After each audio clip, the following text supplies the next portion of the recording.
अर्ज किया था कि जश्न में शिरकत नहीं मुमकिन मुक़द्दर के बगैर। जश्न में शिरकत नहीं मुमकिन मुक़द्दर के बगैर। आ गदीरी ज़ौक़ लेकर बुग़्ज़े हैदर के बगैर।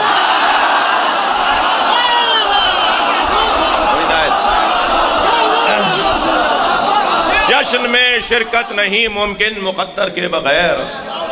जो इस महफिल और इस मजलिस से दूर दूर रहते हैं ना, उन्हें मरने के बाद पता चलेगा। जश्न में मौला अली की शान जमीनों आसमां से पूछ, लोह से, कलम से, कुर्सी से, खुद आसमां से पूछ। तेरे पिसर के दिल में जो हुब्बे अली नहीं, बच्चा कहां से लाई बच्चे की मां से पूछ। जश्न में शिरकत नहीं मुमकिन मुक़द्दर के बगैर। आ गदीरी ज़ौक़ लेकर बुग़्ज़े हैदर के बगैर। शेख जी हमसे न होगी दुश्मन हैदर की बात। तुम हमारे गले पे छुरी भी रख दो, अली के दुश्मन का तस्करा नहीं करेंगे। हम अहले बैत के दुश्मनों को जानते ही नहीं है, यही तबर्रा है।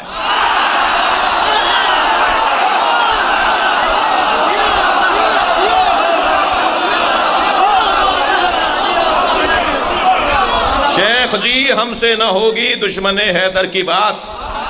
आए हो दुनिया में क्या तुम कासाए सर के बगैर।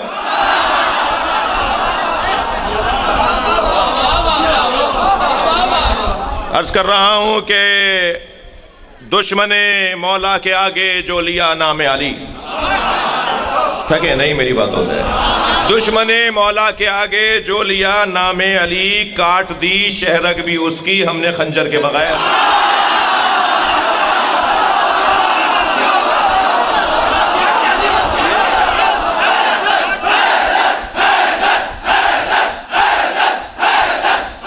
माशाअल्लाह, बुलंदतर सलावत।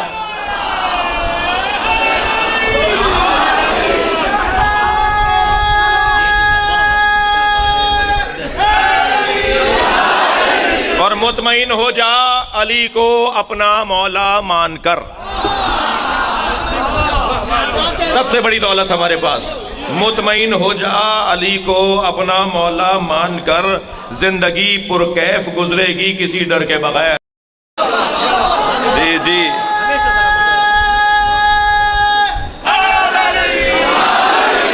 मैं शेर कम नहीं करूंगा कि दोष पर लेकर नहीं चलता कोई उस लाश को। मैं किसी लाश की तरफ आपकी तवज्जो दिला रहा हूं। जो अली को नहीं मानता वो चलती फिरती लाश है।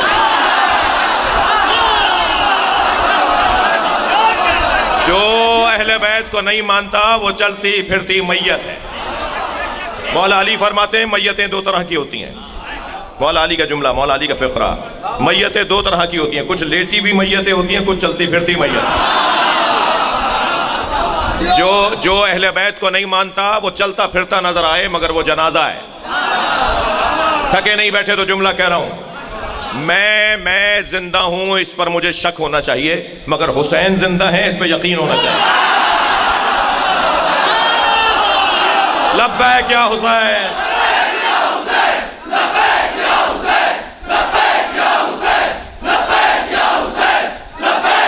बुलंदतर सलावत।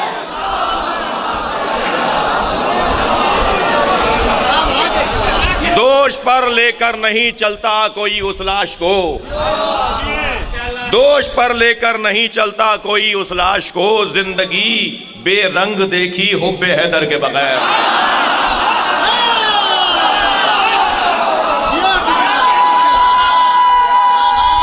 माशाअल्लाह।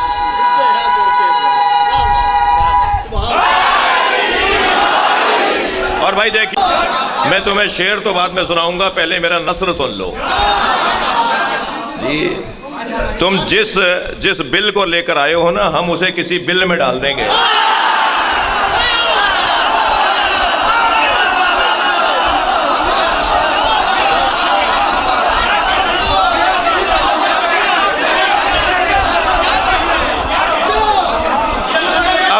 अब जरा दो मिसरे सुन लीजिए। हालात हाजरा पे दो मिसरे सुन लीजिए।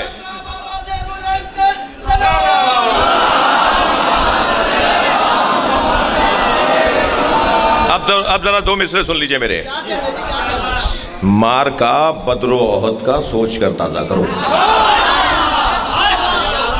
मार का बदरो ओहद का सोच कर ताजा करो।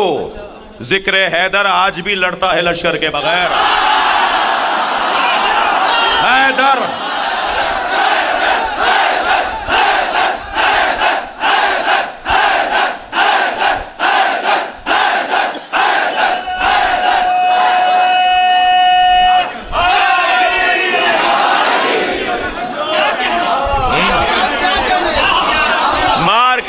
बदरो ओहद का सोच कर ताजा करो।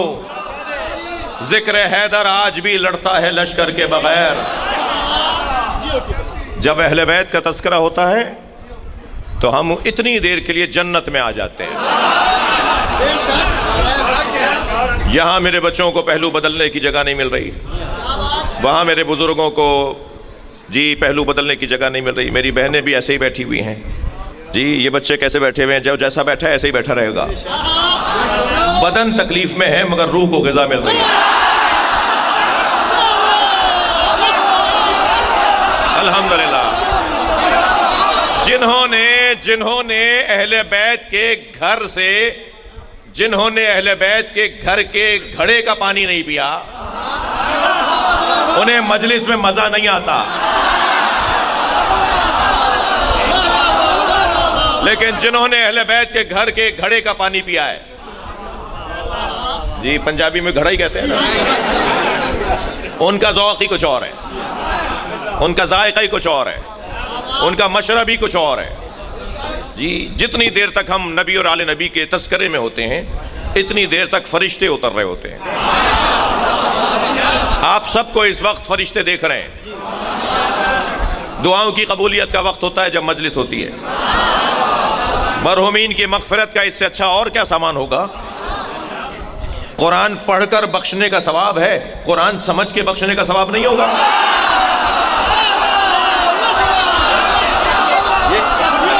ये मजलिस ऐसा कुरान समझ कर बख्शने का इंतजाम और एहतमाम है जी।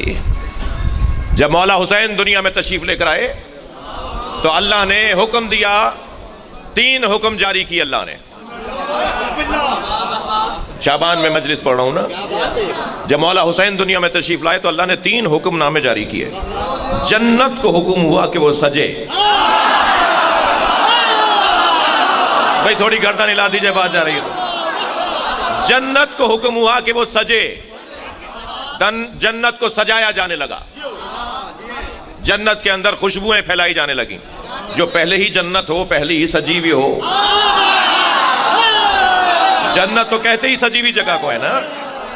दुनिया मेहनत कर रही है कि जन्नत में जाए कि जहां चैन मिले, आराम मिले, सुकून मिले। जो पहले ही से सजी हुई हो वो हुसैन के आने पर क्या सजेगी।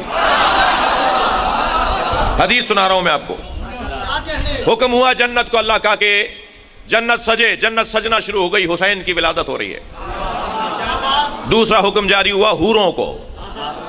हूरों को हुक्म हुआ कि दुल्हन बनो। जो पहले ही हूर हो, जो पहले ही हूर हो, उसे हुक्म दिया जा रहा है कि तुम दुल्हन बनो। हुसैन जा रहे हैं दुनिया में। और तीसरा हुक्म जारी हुआ दोज़ख को, अपनी आग को बुझा दे।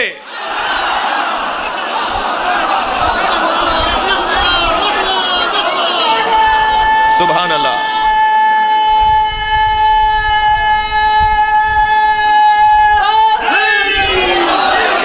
दोज़ख की आग ठंडी पड़ जा, जन्नत सजे, हूरे दुल्हन बने। यह अल्लाह का हुक्म है। हुसैन आ रहे हैं। चौथा हुक्म तो कुछ अजीब है। जितने भी फरिश्ते हैं वो अपना काम छोड़कर हुसैन का दीदार करने जाएं।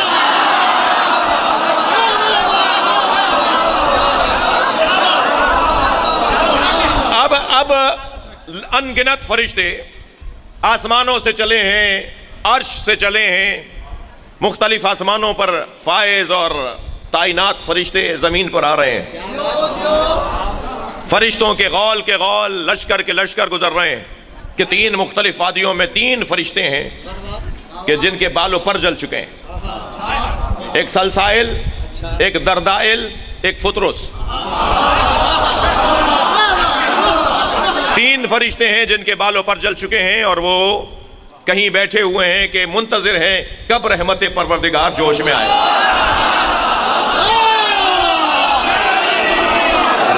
जी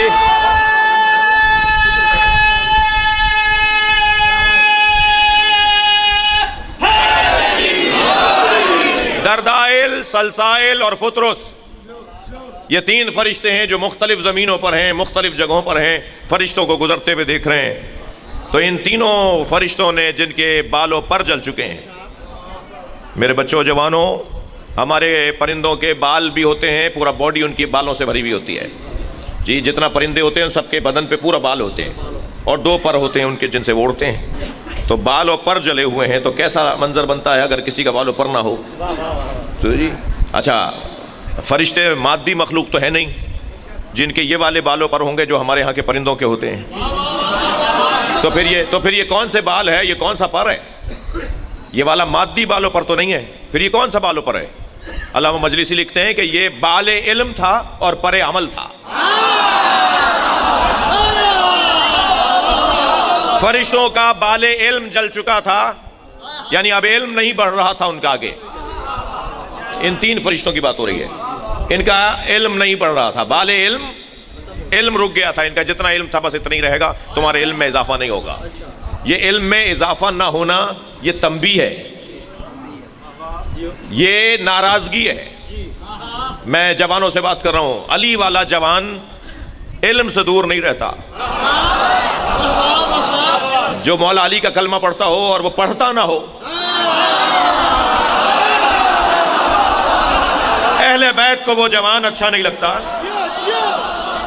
जो अली उन वलीउल्लाह तक तो कलमा पढ़े मगर तालीम हासिल ना करे। मौलाना क्या करूं, फीस देने के लिए पैसे नहीं है, मेरे अब्बा रेडी लगाते हैं, मेरे पास भारी फीसें देने के लिए नहीं है, मैं कैसे पढ़ूं? मैंने तो मैट्रिक करके किताबों को किसी दोस्त के हवाले कर दिया, मैं तो अब मजीद आगे पढ़ नहीं सकता क्योंकि मेरे पास पैसे नहीं है फीस देने के लिए। तो मैं उस जवान की ये बात एक कान से सुनूंगा और दूसरी बात ये करूंगा कि जिन्हें अल्लाह ने पैसा दिया है वो झंग शहर में 5 ऐसे बच्चों को तलाश करें जिनके वालिदैन उन्हें नहीं पढ़ा सकते। झंग का पैसे वाला मैं मिंबर हुसैन पे बैठ के जमानत दे रहा हूं, अगर झंग का पैसे वाला 5 बच्चों को तालीम दिलवाएगा, मैं मिंबर की कसम खा के कहता हूं उसकी नस्ल में इल्म रहेगा।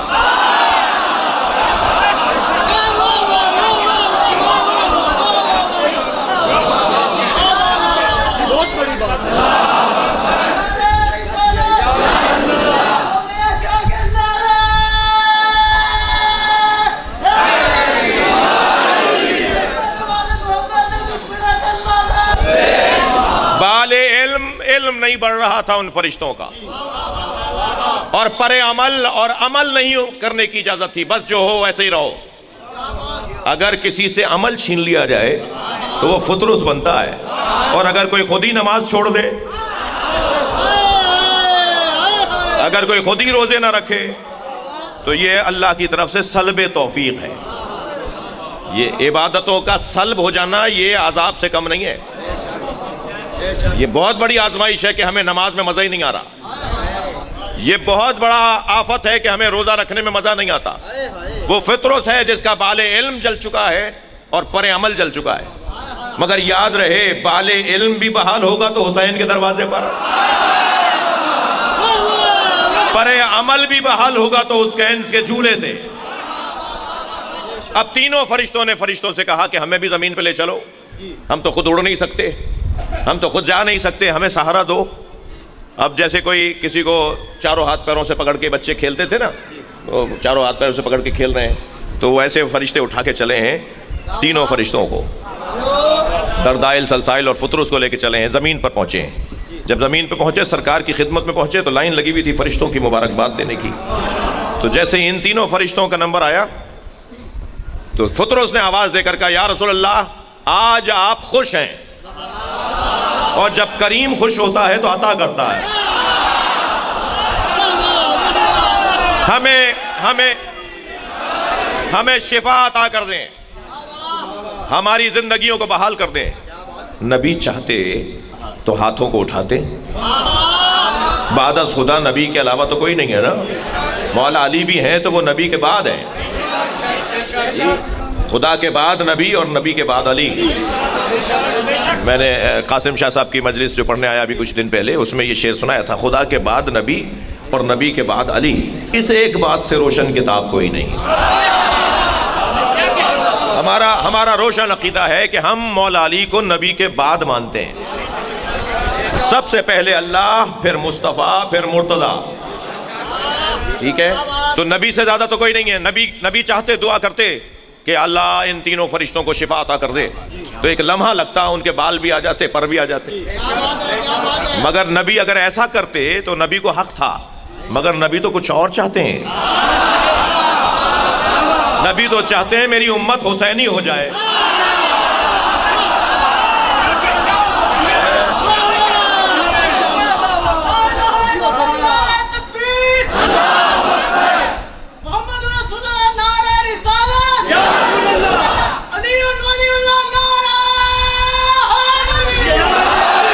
फरमाया जाओ हुसैन के झूले से खुद को मस करो।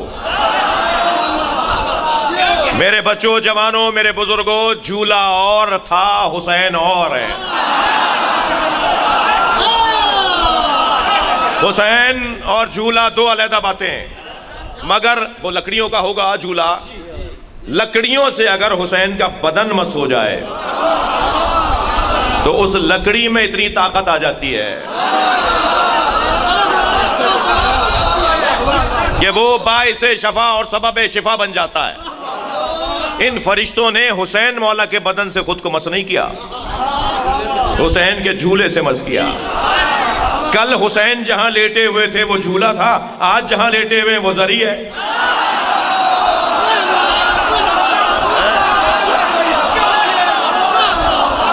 आज अगर कोई चाहता है कि उसे शिफा मिले तो आज मौला हुसैन करबला में एक जरी में लेटे हैं। जो खुद को जरी से मस कर लेता है उसे शिफा मिल जाती है।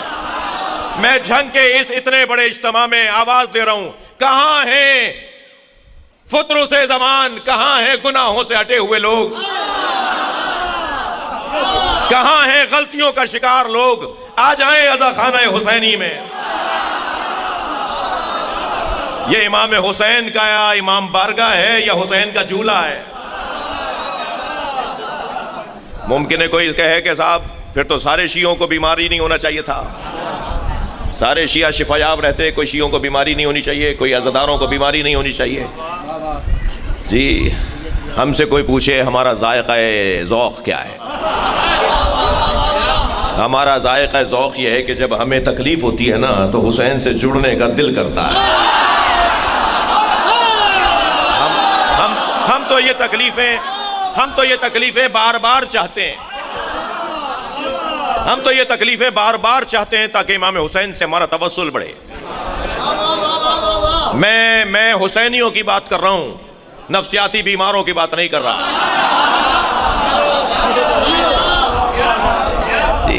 फुतरुस और दर्दाइल सलसाइल इमाम हुसैन के झूले से मस हुए बिला तशबीह। जैसे ही मस हुए बिला फासला एक मर्तबा बालों पर बहाल हो गए। भाई थकेंगे नहीं आप हज़रात। मस हुए, टच हुए इमाम हुसैन के झूले से, बालों पर बहाल होना शुरू हो गए। और जब बालों पर बहाल हुए तो इन्होंने उड़ना शुरू किया। जब उड़ने लगे तो सारे फरिश्तों से ज्यादा ताकत थी।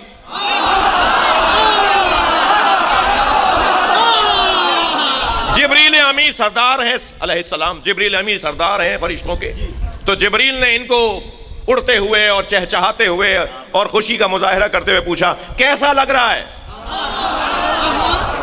भाई जिब्रील तो लेकर आए ना इन्हें। जिब्रील ने पूछा कैसा लग रहा है? तो अब जुमला सुनिए जनाबे फुतरुस का। फुतरुस कहते हैं, मम मिसली कौन है मुझ जैसा?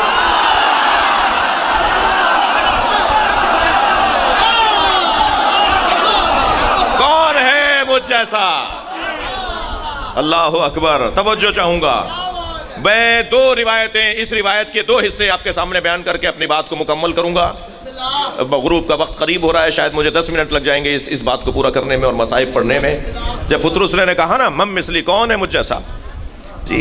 तो एक मरतबा नबी मुकर्रम ने तीनों फरिश्तों को देखकर फरमाया, तुम्हें हुसैन से शिफा मिली है, हुसैनियों को क्या दोगे?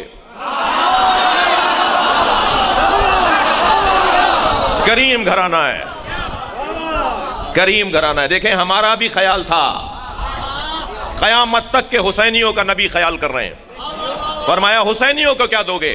तो फितरुस ने कहा, या रसूल अल्लाह, मुझे हुसैन से शिफा मिली है, क़यामत तक दुनिया के किसी कोने से भी कोई अगर कहेगा अस्सलामु अलैका या अबा अब्दुल्ला, उसका सलाम करबला पहुंचा के मैं आऊंगा।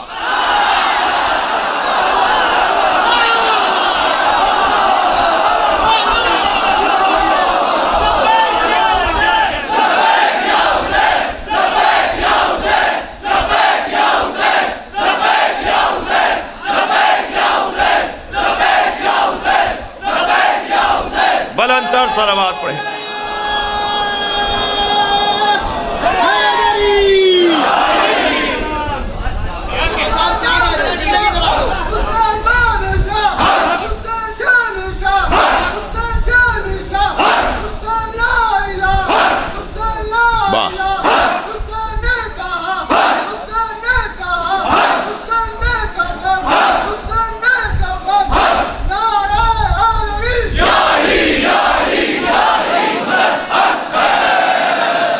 जंग के मोमिनों में एक और हदिया देना चाह रहा हूं। अभी फरिश्तों से नबी मुबारकबाद ले रहे थे कि जनाब ज़हरा की आवाज आई, बाबा ऐनल हुसैन, मेरा हुसैन झूले में नहीं है। सरकार 2 कदम आगे आए, क्या देखा? झूले में हुसैन नहीं है। फौरन अपने दोनों हाथ उठा के कहा, या अल्लाह, मेरा हुसैन कहाँ है? वही नाजिल हुई है, मेरे मुस्तफ़ा, अर्शी फरिश्तों की ख्वाहिश है, हमें हुसैन ऐसा दिखा जैसा जमीन पर गया है।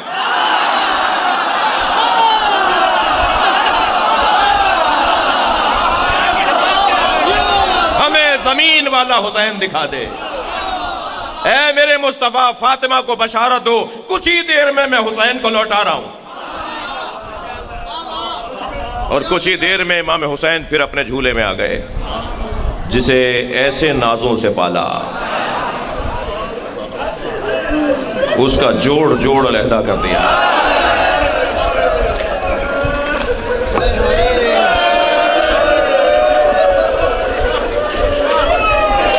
बराबर की बहन ज़ैनब पहचान नहीं पाई। जब आई ना अपने भाई के लाशे पर, तो इमाम हुसैन का लाशा बीबी ज़ैनब से पहचाना नहीं गया। रोने वालों जुमला सुनोगे, इमाम हुसैन की पसलियां कमर से निकल रही थी। फरमाया, अंत अखी ज़ैनब, क्या तुम ही ज़ैनब के भाई हुसैन हो? अजरुकुम अल्लाह, अजरुकुम अल्लाह। हक है ऐसे ही बुलंद आवाज से गिरिया करना। एक बाप की मजलिस है, एक माँ की मजलिस है। जब हुसैन घोड़े से गिर रहे थे ना, हक है ऐसे हाय कह के जब आप रोते हैं।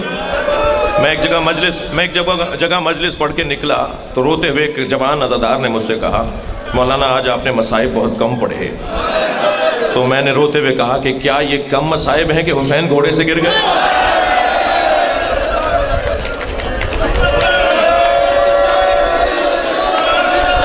जिसका लाड अल्लाह उठाता हो, जिसकी अदाओं पे ज़हरा कुर्बान,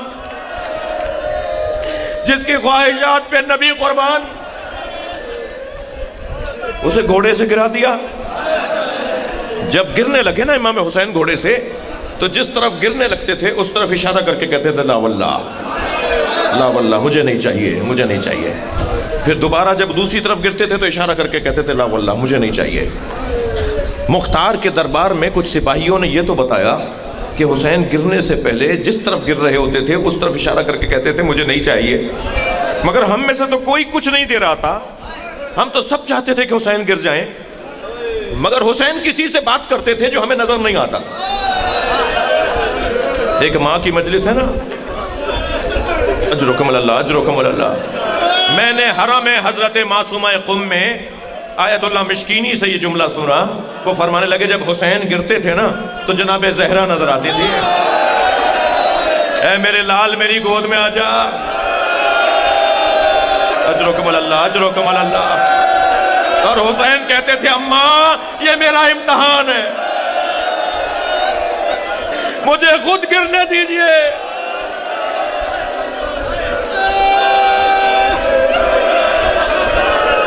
अजरुकम अल्लाह। महीना जनाबे ज़ैनब का महीना भी है ना, ये महीना शाबान का महीना जनाबे ज़ैनब का महीना भी है। मैं रोने वालों से एक सवाल करूं, करबला में सबसे ज्यादा इमाम हुसैन को किस जनाजे पर रोना आया? इमाम हुसैन को सबसे ज्यादा किसकी मैयत पे रोना आया? कासिम के जनाजे पर, अली अकबर के जनाजे पर, अब्बास के जनाजे पर, या 6 महीने वाले बच्चे के जनाजे? मगर मैं कुछ और कहना चाह रहा हूं, सबसे ज्यादा जिस पर इमाम हुसैन को रूही तकलीफ हुई है ना, वो कब हुई, कैसे हुई? जब हुसैन घोड़े से गिर गए, हल्का कातिलों का तंग होने लगा, खंजर बरदार, नेजा तबर, जी तलवारें हाथ में लिए हुए, आहिस्ता आहिस्ता हल्का तंग हो रहा है, करीब आ रहे हैं, इमाम के करीब आ रहे हैं। कुछ पीछे खड़े हुए एक सिपाही ने आवाज देकर कहा इतना रुक जाओ कि हुसैन की रूह परवाज कर जाए। इमाम के बदन से खून निकल रहा था, तीर लग चुके थे, पत्थर पेशानी पे लग चुका था, सीने पे तीर लग चुका था जो कमर से निकल रहा था। इस कैफियत में हुसैन ज़मीन करबला पर थे। तो एक सिपाही ने कहा इतना रुक जाओ कि हुसैन की रूह परवाज कर जाए, जब रूह निकल जाए तब सर काट लेना। तो एक जालिम ने उसे मुड़कर देखा और कहा ये कैसे तय करें अभी हुसैन जिंदा है? मेरे मौला के बदन मुबारक में हरकत नहीं थी। कातिल आपस में कहने लगे कैसे तय करें अभी हुसैन जिंदा है? उसे कहने लगे कैसे तय करें अभी हुसैन जिंदा, हो सकता है रूह निकल गई हो। तो वो कहने लगा मैं एक जुमला कहूंगा, अगर हुसैन जिंदा हुए तो उठ के बैठ जाएंगे। मैं बस मजलिस खत्म कर रहा हूं इस जुमले पर। कहने लगा मैं एक जुमला कहूंगा, अगर हुसैन जिंदा हुए तो उठ के बैठ जाएंगे। वो कहता है हुसैन जमीन करबला पर है और सिपाहियों ने ज़ैनब पर हमला कर दिया। बस ये जुमला सुनना था, इमाम ने कोहनियों पे जोर दिया, अपना हाथ फिजा में बुलंद किया, पहले मेरा गला काटो फिर मेरी ज़ैनब की तरफ जाना।